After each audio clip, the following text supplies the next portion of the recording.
Assalamualaikum warahmatullahi wabarakatuh. Saya Muhammad Abdul Firmansyah, nomor NIM 0503012299, yang dimana di video ini akan menjelaskan tentang UTS mata kuliah fatwa jurisprudensi. Baik, fatwa yang pertama yaitu apakah sah jika akad pernikahan dihadiri orang banyak, namun untuk dua orang itu menjadi saksi tidak ada yang ditentukan takyinnya. Jawabannya adalah sah. Nikahnya tetap sah karena menentukan takyin wali dan dua saksi itu tidak menjadi syarat sahnya pernikahan. Yang terpenting adalah hadirnya wali dan dua saksi yang adil. Dalam hal ini diperkuat dalam kitab Rodatul Thalibin yang berbunyi wa yustaratu wasfu waliyi wasyahidaini bil adalati ala sahihi fi basuhu wa junubit ta'arrudi bisa nisifati mu'tabarat fil awliya'i wala yustaratu syahidaini wal waliyyi wal fardi ayyarafa an nikahaha lam ya'lu adli wali wasyahidaini, yang dimana yang dijelaskan pada kitab tersebut artinya saksi itu tidak harus ditentukan sosoknya dalam artian seseorang yang ada. Jadi meskipun syarat sahnya itu dua orang saksi, tapi ketika di situ terdapat banyak orang, lebih dari dua orang, maka itu juga dianggap bisa menjadi saksi. Menurut analisis yaitu pasal 23 KHI, pernikahan yang dilakukan di hadapan dan dengan izin pegawai pencatat nikah, yang dimana itu adalah tugas dari pegawai pencatat nikah. Memang di KUA itu biasanya itu secara administrasi saksi dua itu harus ada karena sebagai syarat, hanya untuk syarat administrasi, bukan syarat sahnya pernikahan. Sedangkan kita kalau mengulik dari teori takyidi, yaitu berfungsi sebagai penguat terhadap pendapat hukum, yang dimana pendapat hukum di situ sudah jelas KHI pasal 25 dan berdasarkan dalil dan kias dan apa yang menjadi istinbat hukum. Oke, sekarang selanjutnya yaitu di fatwa yang kedua, apakah wali mujibir mengawinkan anak gadisnya yang sudah dewasa dengan pemuda yang sekufu?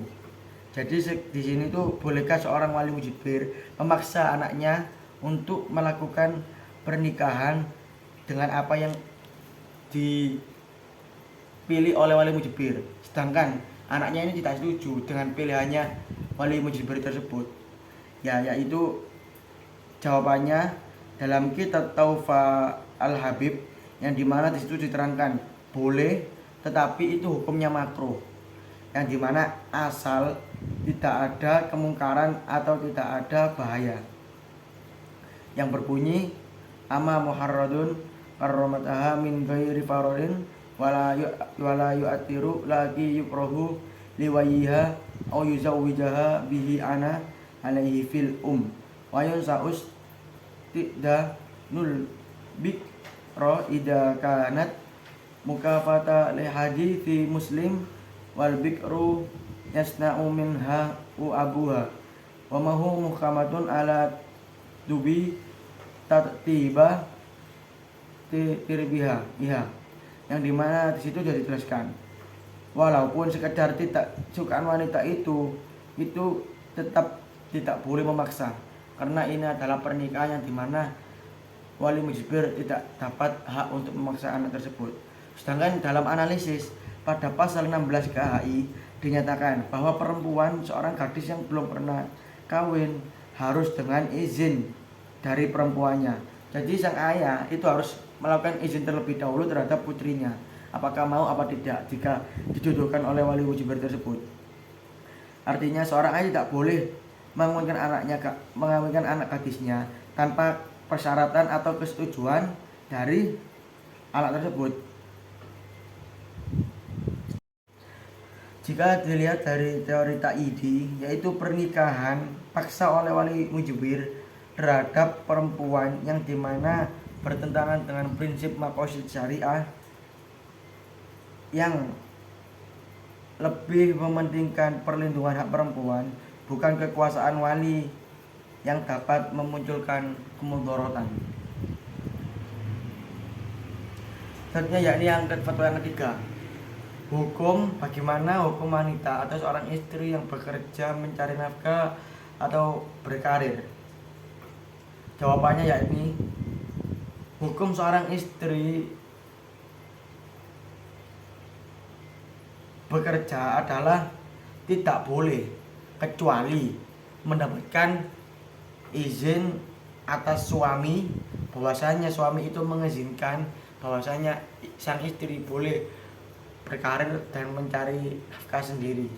Dalam hal ini diperkuat yaitu dalam kias atau dalil khosyatul jamali ala syaihil manji juz'ir rabi'i walaha hurrifuhu minha litahsisi nafaqah matalam bikasrin au su'alin wal yusalahu man'uha min dalika lintiqali innafaqah al-ma'abil lihisab biha wa alaiha rujuk ila maskaniha air hati wa yukhadu minu annahu law tafaqahu bitahsilaha ala mantiha fi ghairi manzili laha kana laha dalika ihsya, yang dimana berdasarkan kasus yang di atas, menurut analisis berdasarkan teori islahi, wanita itu boleh bekerja jika ada pantangan dalam pekerjaan tersebut, maslahah yang lebih besar dan tidak bertentangan dengan syariat. Namun jika pekerjaan menyebabkan mafsadah yang lebih besar seperti hilangnya keharmonisan keluarga, terbengkalai anak-anaknya, dan tidak ketaatan kepada suami, maka hukumnya menjadi makruh bahkan haram. Maka izin suami itulah yang menjadi kunci yang utama. Jadi dalam hal ini sang istri itu boleh melaksanakan mencari nafkah atau berkarir yaitu dengan atas izin dari sang suami. Apabila sang suami mengizinkan bahwasanya boleh, maka dia boleh melakukan. Jika suami melarang, maka harap dipatuhi karena itu suami adalah sebagai kepala rumah tangga. Sekian penjelasan dari saya. Apabila ada kurangnya kami mohon maaf sebesar-besarnya. Assalamualaikum warahmatullahi wabarakatuh.